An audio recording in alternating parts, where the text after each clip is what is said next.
I still remember the day I decided to change my life. It was a Tuesday evening in October, and I was sitting at my desk staring at my bank account balance. 87,426.53. Nearly 3 years of overtime shifts, meal prepping instead of takeout, and saying no to vacations with friends had led to this moment. I had finally saved enough for a down payment on a modest house in my parents' neighborhood. My name is Deborah Miller, and for the past 3 years, I've been on a mission. My parents, James and Eleanor, have lived in the same rundown 2-bedroom home for over 30 years. The roof leaks when it rains, the foundation is cracking, and the heating system fails every winter. They deserve better, and I've been determined to give it to them. My phone buzzed, interrupting my thoughts. It was a text from my sister, Claire. "Don't forget, family dinner tonight. Mom's making pot roast." I groaned and checked the time. I had completely forgotten about our weekly family dinner. After working a 12-hour shift at the hospital where I'm a nurse, the last thing I wanted was to sit through another evening of my family fawning over Claire's latest business venture while barely acknowledging my existence. Another hour of Claire's entrepreneurial adventures, I muttered to myself as I grabbed my car keys. The drive to my parents' house was short, but gave me enough time to prepare myself mentally. Claire, 5 years younger than my 32 years, had always been the golden child. Where I was practical and steady, she was vibrant and full of ideas. While I worked my way through nursing school, she dropped out of college to follow her passion. Her passions changed quarterly. I pulled into the cracked driveway and noticed Claire's shiny new Tesla parked in front. Another investment in her personal brand, no doubt. The contrast between her luxury car and our parents' deteriorating home made my blood boil, but I took a deep breath and pushed that feeling down. "Debbie, you made it," my mom called as I walked in. She hugged me briefly before turning back to the kitchen where Claire was animatedly describing something. So the influencer marketing campaign would cost about $20,000, but the ROI would be incredible, Claire was saying. "I just need the initial investment, and this business will take off, I promise." My dad nodded along, eyes bright with pride. "That sounds fantastic, sweetheart.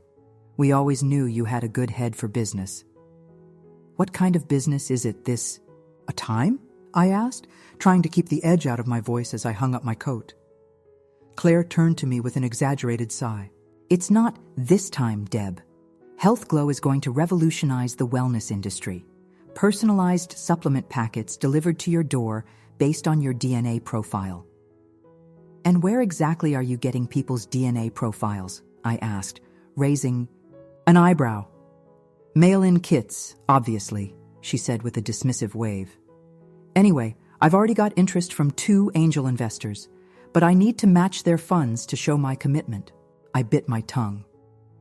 Claire's previous ventures included a subscription box for dog toys that lasted 3 months, an app for finding parking spots that never launched, and an organic skincare line that caused a rash outbreak among her test group. Each failure was met with unwavering support from our parents, both emotionally and financially. "Dinner's ready," Mom announced, carrying the pot roast to the table.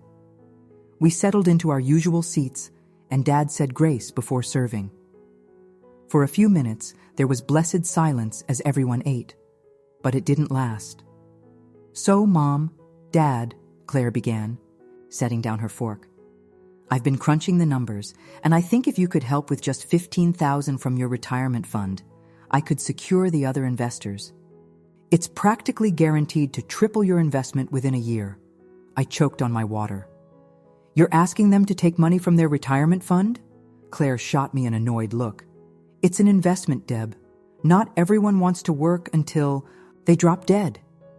"Claire," Mom said in a warning tone, but her heart wasn't in it. "What about the $10,000 they gave you for the skincare line last year?" I asked. "Or the $8,000 for the app development? Did any of that get tripled?" "Those were learning experiences," Claire defended. "Every successful entrepreneur fails before they succeed. At least I'm trying to build something. Not all of us want to spend our lives taking orders and cleaning up after people." "Claire, that's enough," Dad intervened. But his rebuke was gentle. He turned to me with a placating smile. Your sister is just passionate about her dreams, Debbie. We all have different paths. Different paths? I set down my silverware with more force than necessary. My path has been working 60-hour weeks to save money, while she asks you to drain your retirement fund for another doomed business idea. How is that fair? Life isn't fair, dear, Mom said softly. We support both of you in the ways you need. When have you ever supported me? The words escaped before I could stop them. When I graduated nursing school, you skipped my ceremony for Claire's art show opening. When I got promoted to charge nurse, you barely acknowledged it because Claire had just started her dog toy subscription thing. That's not true, Dad protested. But his eyes shifted away guiltily. It is true, I insisted. And now I've spent 3 years saving every penny so I stopped myself. I had planned to surprise them with the house, not blurt it out during an argument. So you could what? Claire asked, rolling her eyes. Buy another sensible car? Take a vacation to some all-inclusive resort? I stood up abruptly. Nothing. Never mind. I need some air. I walked out onto the back porch, the cool October air a relief after the tension inside. The backyard was small, but had been beautiful once, when Mom had time and energy for gardening. Now, like the rest of the house, it showed signs of neglect and age. The door opened behind me, and Dad stepped out. Debbie, honey, you know we're proud of you. Are you? I asked, not looking at him. Sometimes I wonder if you even see me. He sighed and leaned against the railing beside me. Of course we do. You're our rock. You've always been so capable, so self-sufficient. Claire just needs more guidance. Guidance? I laughed bitterly.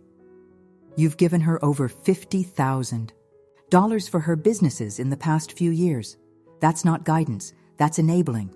Dad was quiet for a moment. We believe in supporting our children's dreams. What about my dreams, Dad? I finally turned to look at him. Have you ever asked about those? He looked genuinely confused. I thought, your job, being a nurse, isn't that your dream? The fact that he didn't know, that he had never bothered to ask, said everything. In that moment, something hardened inside me. The house I had been saving for wasn't going to be a gift for my parents anymore. It would be mine. I'm going home, I said, quietly. I'm not feeling well. But you've barely touched your dinner, he protested. I've lost my appetite, I replied, and walked back inside to get my coat. Claire and Mom looked up as I passed through the dining room. Are you leaving already? Mom asked, concern finally crossing her face. Yes, early shift tomorrow, I lied. Claire, good luck with your DNA supplements. I hope it works out better than the rash creams. I didn't wait for a response before heading out the door. The drive home was a blur of tears and determination. By the time I reached my apartment, I had made up my mind. I called my realtor, Jessica, even though it was after 9. Deborah, is everything okay? She answered, clearly surprised by the late call. I want to make an offer on the Maple Street house, I said without preamble. The full asking price. The one with the wraparound porch? I thought you weren't sure because it was a bit over your budget. I'm sure now, I stated firmly. Can we submit the offer tonight? Jessica must have heard the resolve in my voice because she didn't question me further. I'll draw up the paperwork right away. We can get it to them first thing in the morning. Thank you, I said, already feeling lighter. This is for me, not for anyone else. The next few weeks passed in a whirlwind of paperwork, inspections, and preparations. I avoided family dinners, claiming work conflicts, and kept my home purchase a secret. The few times I spoke to my parents on the phone, they mostly talked about Claire's new business and how they were considering her investment proposal. When closing day finally arrived, I stood in the empty living room of my new house, my house, and felt a strange mixture of pride and sadness. The home was beautiful, with hardwood floors, large windows that let in natural light, and the wraparound porch I had always dreamed of. It needed some work and updating, but it was structurally sound and in a quiet neighborhood just 20 minutes from the hospital where I worked. I took a photo of myself holding the keys and almost sent it to my parents before stopping myself. They hadn't shown interest in my life for years. Why would they start now? Instead, I sent it to my best friend, Mia. Her response was immediate. "OMG, you did it! Housewarming party immediately, non-negotiable." I smiled at her enthusiasm, but hesitated at the idea of a party. Who would I invite? Besides Mia and a few co-workers, my social circle was limited. Years of overtime shifts hadn't exactly fostered an active social life. Small gathering. I texted back. Maybe next weekend when I'm somewhat unpacked? I'm coming over tomorrow to help, and you are inviting your family. They need to see this. I stared at her message, my stomach knotting. The thought of inviting my family, of showing them what I had accomplished without their support or even interest, filled me with a mix of anxiety and vindication. "I'll think about it," I replied, knowing Mia wouldn't let it go.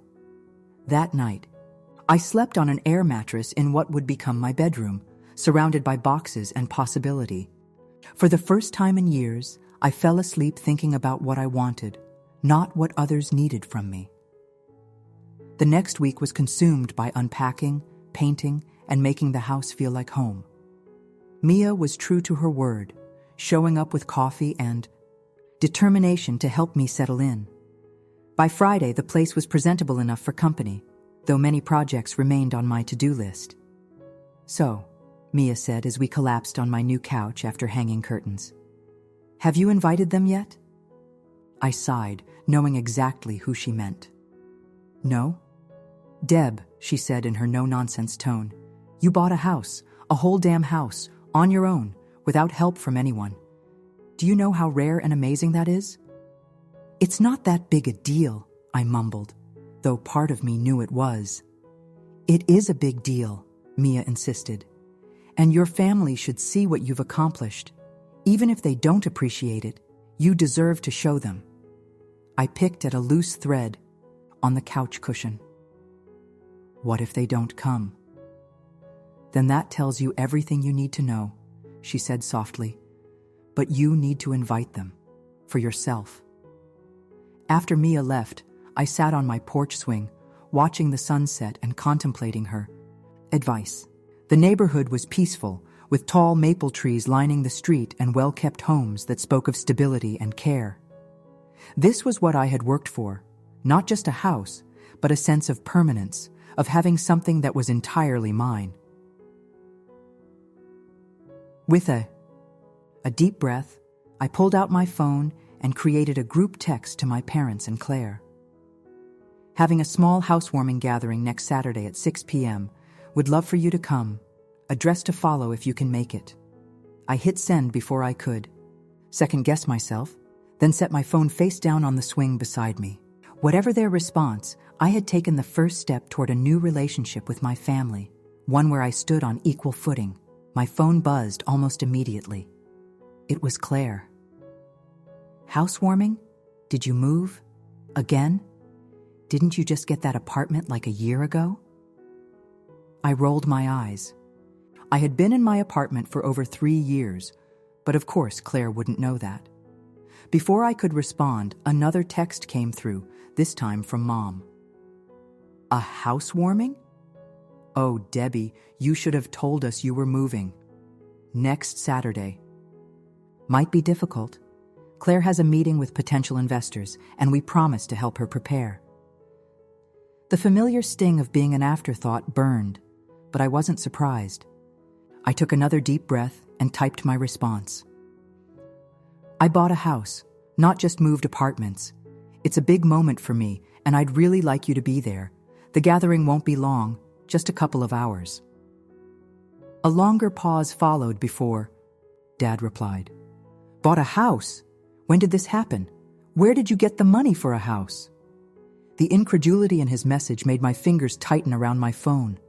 They had never once considered that I might be saving for something important, that I had dreams and goals beyond my day-to-day existence.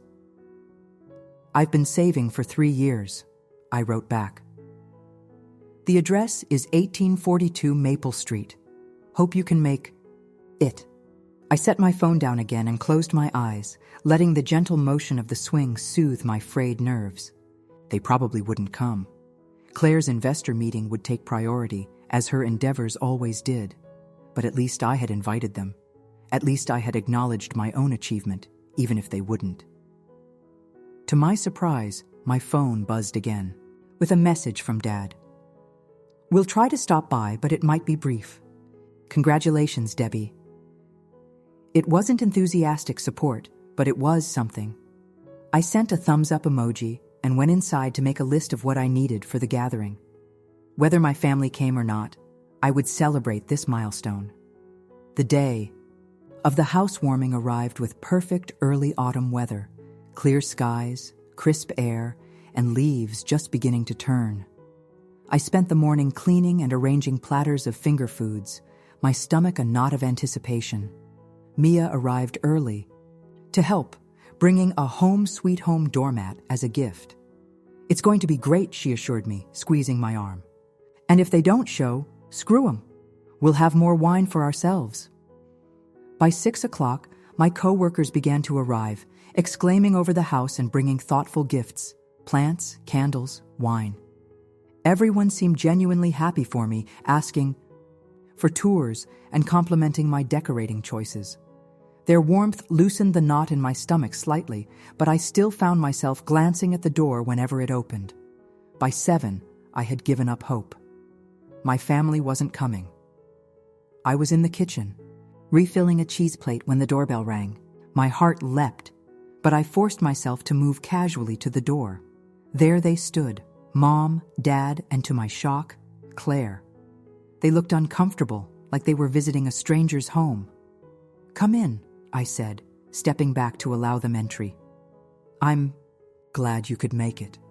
This is unexpected," Mom said, looking around with wide eyes. "When did you close on the house?" 3 weeks ago, I replied, taking their coats. "Would you like a tour?" Dad nodded, still seeming bewildered. "Sure, honey, let's see what you've done."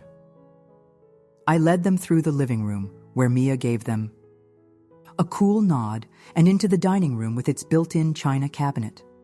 "I'm still furnishing everything slowly," I explained, "but the bones of the house are great."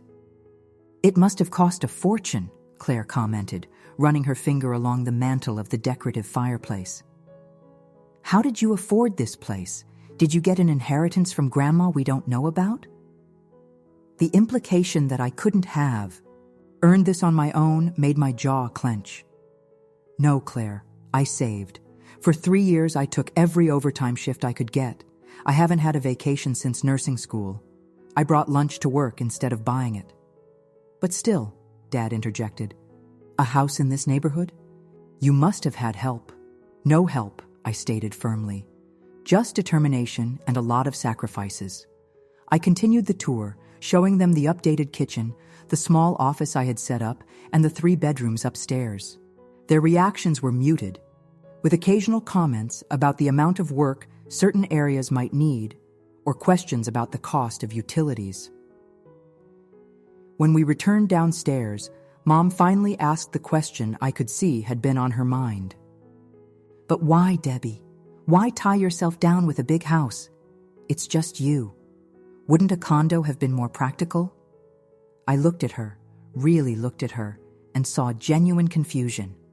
She truly didn't understand why I would want this for myself. "Because I wanted it," I said simply. "Because I've worked hard, and I deserved something that was just for me." "It seems excessive," Claire muttered. "All this space for one person when others could use help." And there it was, the expectation that had defined my entire life, that I should give and give and give while asking for nothing in return. "Would you like some wine?" I asked, changing the subject before I said something I might regret. "There's white and red in the kitchen." They followed me back to the kitchen, where a small group of my hospital colleagues were chatting. I introduced my family, and they exchanged polite greetings before my parents and Claire huddled near the island, looking out of place. I was pouring wine when I overheard Claire's whispered comment to our parents. So this is why she couldn't help with my business. She was hoarding money for a house she doesn't need. Something snapped inside me.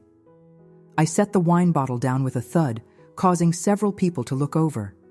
Could I have everyone's attention? For a moment, I called out, my voice steady despite the anger coursing through me. The room quieted as all eyes turned my way.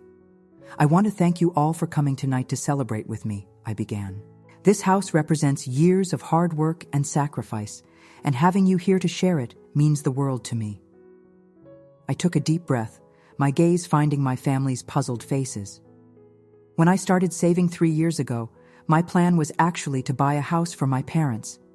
Their home has needed major repairs for years, and I wanted to do something meaningful for them. Gasps and murmurs filled the room. Mom's hand flew to her mouth, and Dad's eyes widened in shock. But along the way, I realized something important. I continued. I realized that I matter too. My dreams and goals are just as valid as anyone else's. So I decided to buy this house for myself instead. The room was completely silent now. Claire's face had gone pale, and Mom looked like she might cry. I'm not sharing this to make anyone feel bad, I said, though part of me knew that wasn't entirely true. I'm sharing it because I'm proud of what I've accomplished, and because I want to be seen for who I really am, not just the reliable daughter who's always there to help everyone else. I raised my glass. So here's to new beginnings, to hard work paying off, and to finally putting myself first. Thank you all for being here. My co-workers applauded, raising their glasses in return. Mia beamed at me from across the room, giving me a subtle thumbs up. My family stood frozen, a tableau of shock, and, was that shame? Dad was the first to recover. Debbie, can we speak to you privately? I nodded and led them to the back porch, away from the curious eyes of my guests. The evening air had cooled, and the porch lights cast long shadows across the wooden deck. You were going to buy us a house? Mom asked as soon as the door closed behind us. Why didn't you tell us? It was going to be a surprise, I said, leaning against the railing. But the more I thought about it, the more I realized it wouldn't change anything. You'd still see Claire as the one who needs your support, and I'd still be the one expected to give up what I want to help everyone else. That's not fair, Dad protested. We don't play favorites. I laughed, a short, humorless sound. Dad, you were ready to pull money from your retirement to fund Claire's latest scheme, but you're shocked that I could save enough to buy a house on my own. You don't even see it, do you? Claire stepped forward, her expression hardening. This isn't about me. You're just trying to make us feel guilty because you changed your mind about helping Mom and Dad. No, Claire, this is absolutely about you, I shot back. It's about how everything has always been about you. Your dreams, your needs, your endless string of failed businesses that Mom and Dad keep pouring money into while their own house falls apart around them. That's enough, Mom interjected, her voice uncharacteristically sharp. We came to your party, Deborah. We're trying to be supportive, and you ambush us with this accusation in front of all your friends? Supportive? I echoed. You came an hour late, questioned every aspect of my house, and then Claire had the audacity to suggest I was hoarding money because I didn't fund her latest doomed venture. That's not support, Mom. You're our main disappointment right now, Deborah, Dad said, his voice low and wounded. I thought we raised you better than this. His words hit me like a physical blow. Disappointment. After everything I'd done, everything I'd sacrificed, I was a disappointment because I had finally done something for myself. I think you should leave, I said, my voice barely above a whisper. Gladly, Claire snapped, turning toward the door. Enjoy your empty house. Mom hesitated, looking between Dad and me. Debbie, We can talk about this when everyone's calmer. Family shouldn't. Please, just go. I cut her off, fighting back tears. We can talk another time. They filed back through the house, making awkward goodbyes to my confused guests. I stayed on the porch, taking deep breaths to compose myself before rejoining the party. I would not let them ruin this night for me. I would not. Mia found me a few minutes later, 2 glasses of wine in hand. Well, that was dramatic, she said, offering me one. You okay? I took the glass gratefully. Not really, but I will be. For what it's worth, I'm proud of you. Not just for buying the house, but for finally standing up for yourself. I nodded, taking a sip of wine. Dad called me their main disappointment. Fuck him, Mia said bluntly. And I mean that with all due respect to your father. Despite everything, I laughed. I thought buying this house would make me feel free. Instead, I just feel alone. Mia bumped her shoulder against mine. You're not alone. You have me, your work friends who all think you're amazing, and now a kick-ass house. Your family will come around or they won't. Either way, you're going to be fine. I wanted to believe her. Part of me did. But as the party wound down and guests began to leave, a hollow feeling settled in my chest. I had stood my ground, spoken my truth, but at what cost? After everyone left, I wandered through the quiet house, turning off lights and gathering empty glasses. In the dining room, I noticed a small gift bag that had been left on the table, one I hadn't opened during the party. The tag read simply, "For Debbie's new home." Inside was a small framed needlepoint with the words, "Home is where your story begins." It was from Mrs. Chen, one of my regular patients at the hospital, an elderly woman who had no family of her own, but who always asked about my day when I checked her vitals. I hadn't even realized she'd come to the party. Tears pricked my eyes as I traced the carefully stitched letters. My story. Not my family's story, not Claire's story, but mine.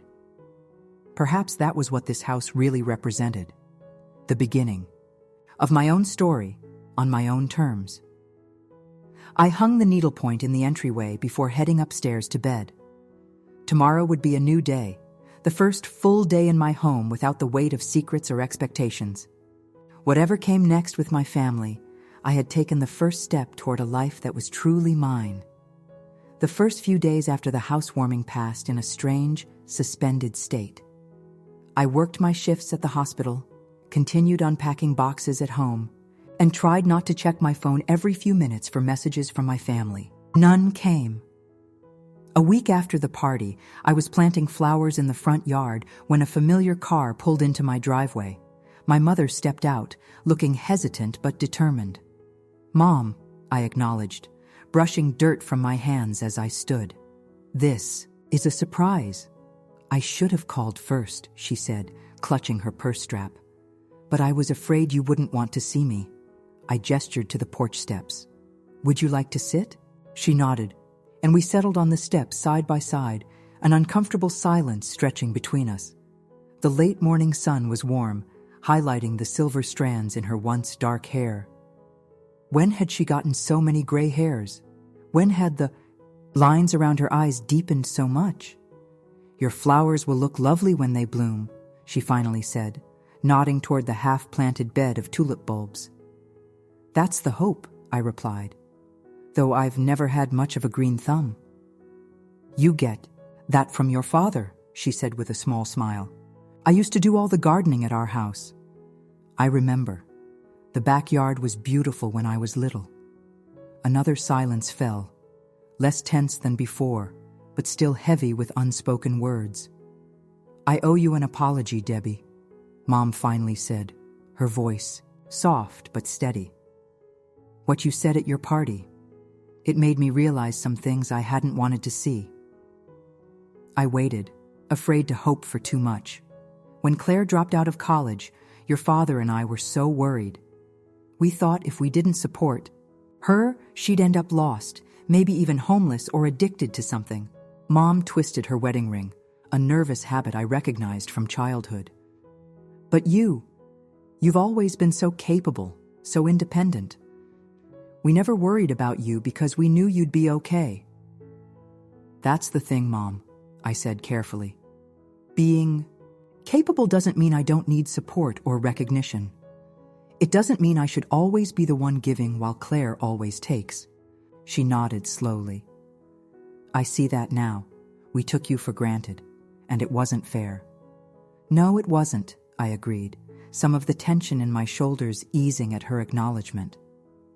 "Your father is having a harder time with this," she admitted. "He feels betrayed, I suppose.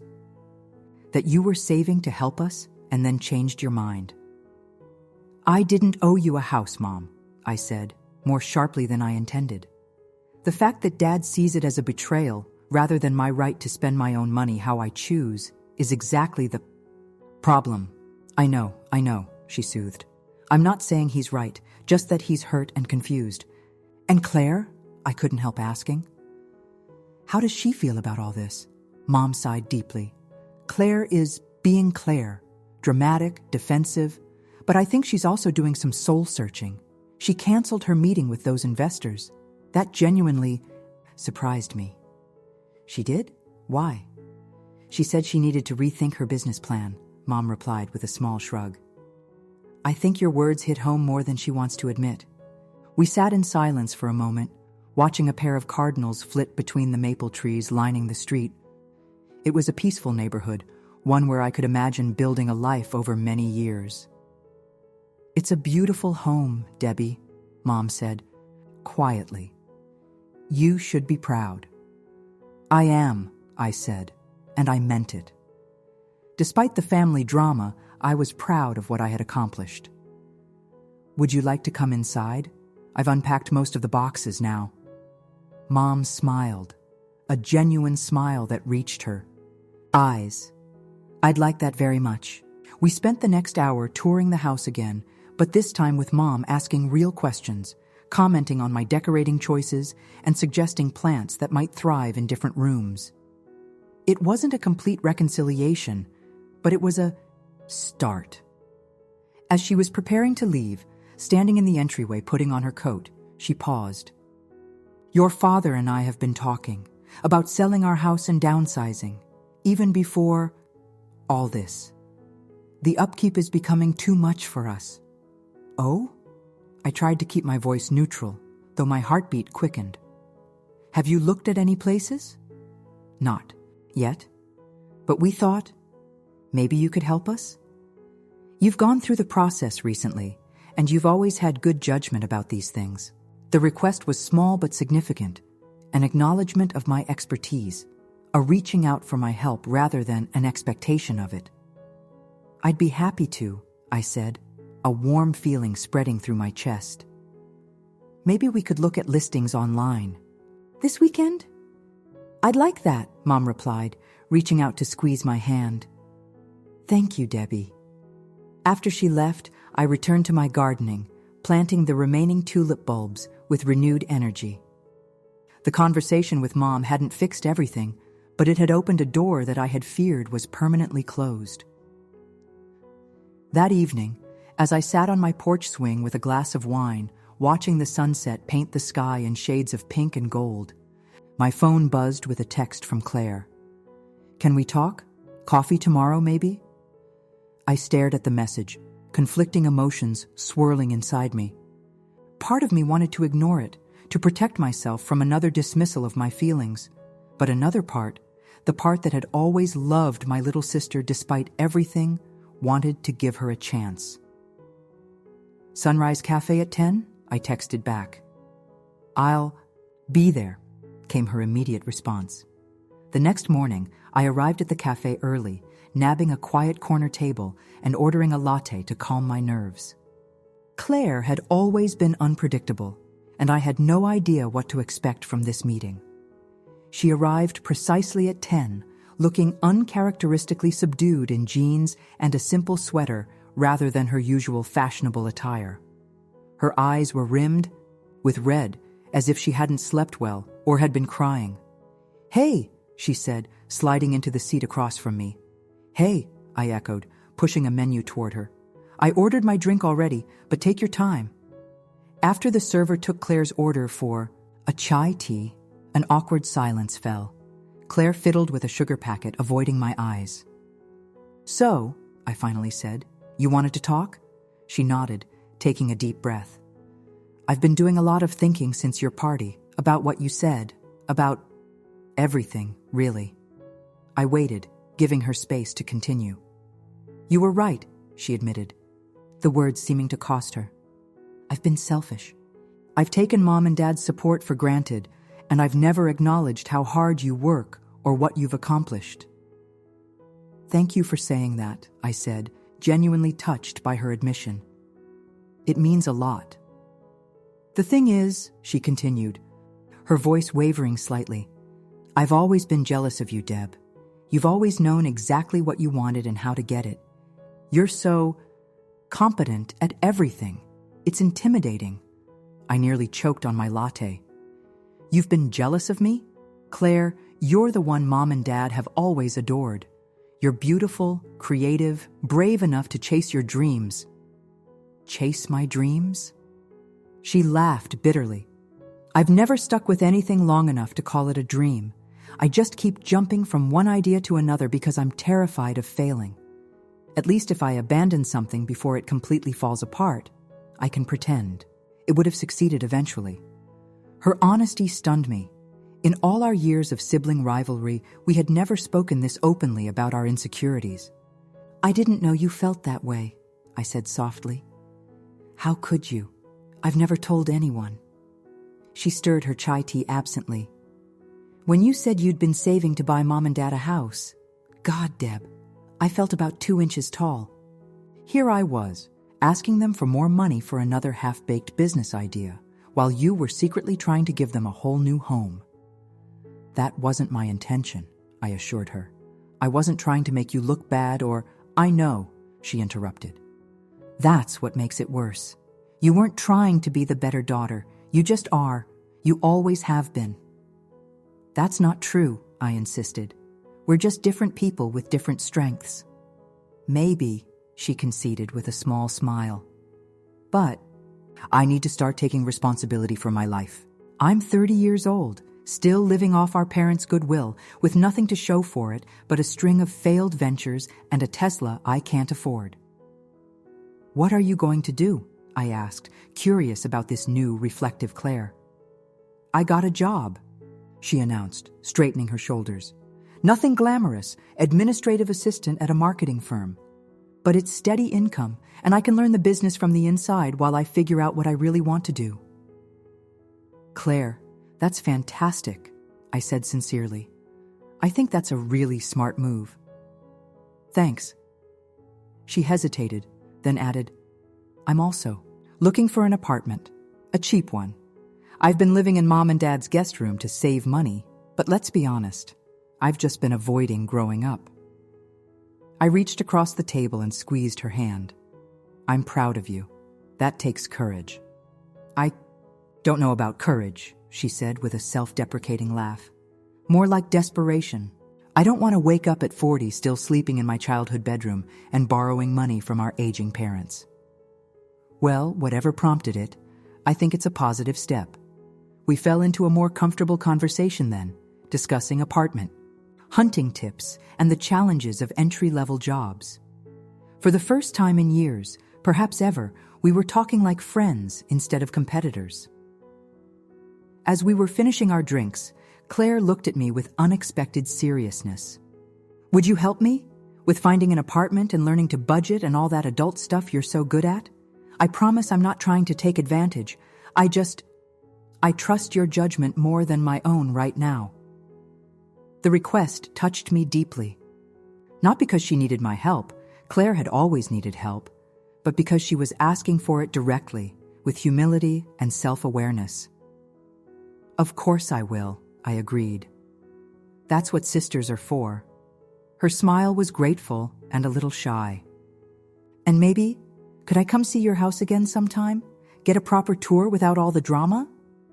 I'd like that, I said, realizing I truly meant it.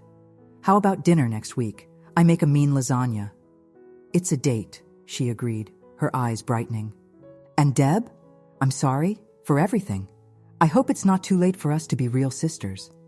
It's not too late, I assured her, a weight I hadn't even realized I was carrying lifting from my shoulders. It's never too late.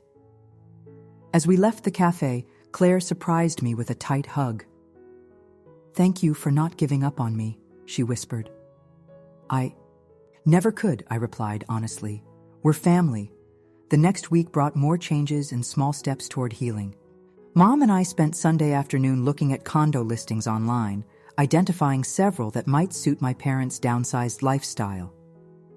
Claire came for dinner on Wednesday, bringing a bottle of wine and genuine interest in my home and life. Dad remained distant, though Mom assured me he was coming around in his own time. At work, I found myself more engaged and less resentful of my long hours. The emotional burden I had been carrying, the frustration at being overlooked, the pressure to always be the responsible one, had lightened considerably. I still worked hard, but now it was for myself, for the life I was building, not to prove my worth to anyone else. Friday evening, I was curled up on my couch with a book when the doorbell rang. Puzzled, I wasn't expecting anyone. I set the book aside and went to answer. My father stood on the porch, hands in his pockets, looking uncomfortable but determined. Dad, I said, too surprised to say more. I should have called first, he said, echoing Mom's words from the week before. I can come back another time if... No, it's fine, I assured him, stepping back. Please come in. He entered hesitantly, looking around as if seeing the house for the first time. In a way, perhaps he was. The first visit had been clouded by shock and hurt feelings. Can I get you something to drink? I offered. Coffee? Something stronger? Coffee would be good, he replied, following me to the kitchen. Black, if you don't mind. I busied myself with the coffee maker, giving us both a moment to collect our thoughts. Dad stood awkwardly by the island, examining the subway tile backsplash I had installed myself the previous weekend. You did a nice job with this, he commented. The tiles are even. YouTube tutorials, I explained with a small smile. And a lot of patience. He nodded, accepting the mug of coffee I handed him. Your mother says you've been helping her look at condos. Yes, I confirmed. There are some nice ones not far from here. Newer buildings with elevators and maintenance included. She showed me the listings, he said, taking a sip of coffee. They look suitable. High praise from my father, who typically found fault with any dwelling that wasn't his own carefully maintained home. Mom seems excited about the possibility of less upkeep, I ventured. She mentioned wanting to start gardening again, maybe in containers on a balcony. She'd like that, Dad agreed. Her arthritis makes yard work difficult now. We lapsed into silence, the elephant in the room still unaddressed. Finally, Dad set his mug down with a decisive clink. I came to apologize, Debbie, he said, his voice gruff with emotion.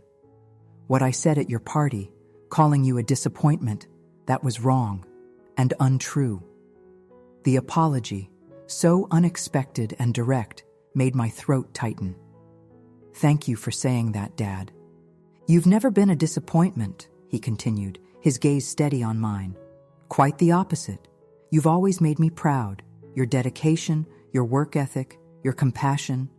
I didn't always show it the way I should have. No, you didn't, I agreed quietly. It hurt, Dad.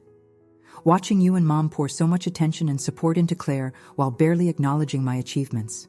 He nodded, his expression pained. I see that now. Your mother and I, we thought Claire needed us more. She was always so dramatic, so impulsive.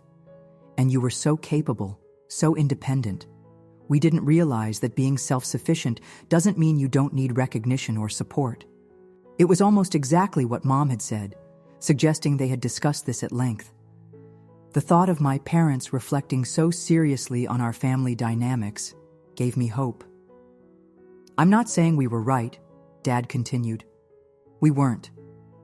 We took you for granted, and I'm deeply sorry for that. I accept your apology, I said, meaning it.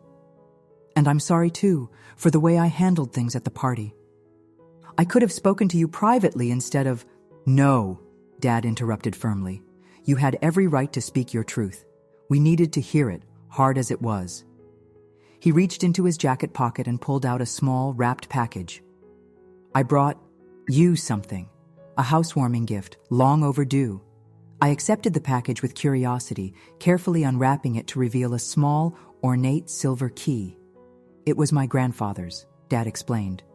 He used to say that a key symbolizes possibility, the opening of doors to new adventures. I thought it might be appropriate for your new home. The thoughtfulness of the gift, so personal and meaningful, brought tears to my eyes. It's perfect, Dad. Thank you. There's one more thing, he said, shifting uncomfortably. Your mother and I have been talking about the condo and other things. We want to give you back the money you spent on this house. What? I was genuinely confused. Dad, no, that's not necessary. Not as a gift, he clarified. As an investment. When we sell our house, we'll have more than enough for a condo and some left over. We'd like to invest that in your home, make it a family asset.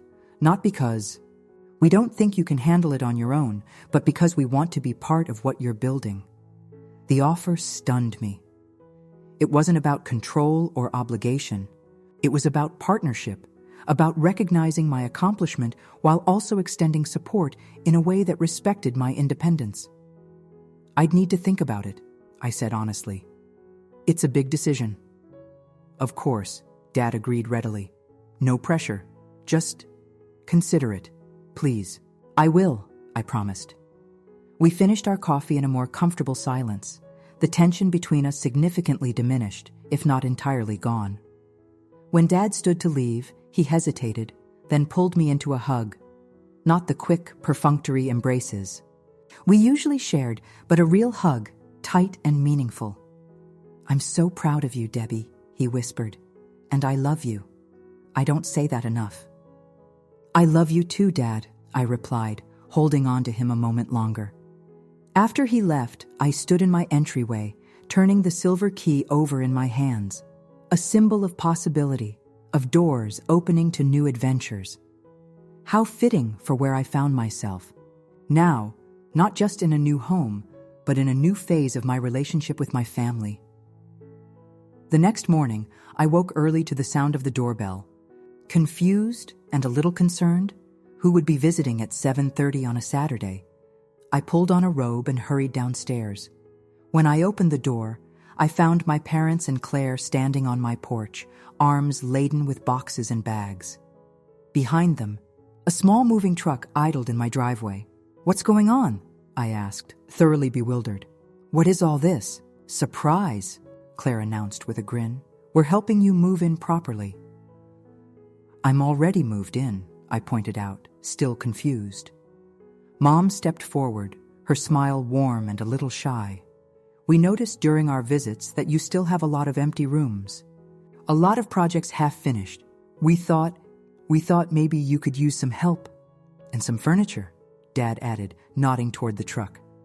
We brought the good pieces from the living room, the ones your mother's parents gave us when we got married. If you want them, that is. I looked from one face to another, trying to process what was happening. You're giving me your furniture? But what about your house? We've decided to move forward with the condo idea, Mom explained. There's one available in that building we liked, with the garden terrace. We put in an application yesterday. And you're okay with this? I asked Dad, still skeptical. He nodded, his expression serene. More than okay. It's time for a change. For all of us. I brought breakfast, Claire chimed in, holding up a bakery bag. Cinnamon rolls and coffee. Can we come in? I stepped back, opening my door wider. Of course. Come in. They filed past me, Claire heading straight to the kitchen to arrange breakfast, Mom already discussing where certain pieces of furniture might look best, Dad consulting with the movers about bringing in an antique sideboard that had been in our family for generations. As I stood in my entryway, watching my family fill my house with movement and noise and love, I felt a profound sense of rightness settle over me. This was what I had wanted all along. Not just recognition of my accomplishments, but true connection.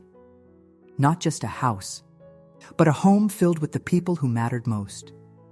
Later, as we all sat around my dining table eating cinnamon rolls and planning the day's projects, Claire raised her coffee mug in a toast. "To Debbie," she said, her eyes bright with genuine admiration.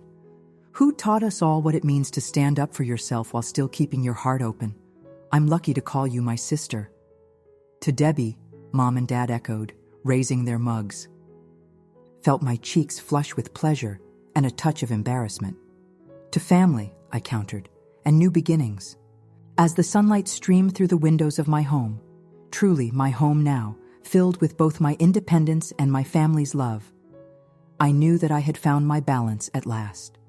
I had asserted my worth without closing my heart. I had claimed my space while still making room for others. The journey had been painful at times, but necessary. And as I looked around at the faces of my family, seeing the newfound respect in their eyes, I knew that the house I had bought for myself had become something even more valuable, a foundation for healing, for growth, and for a future where I could be both loved and seen for exactly who I am.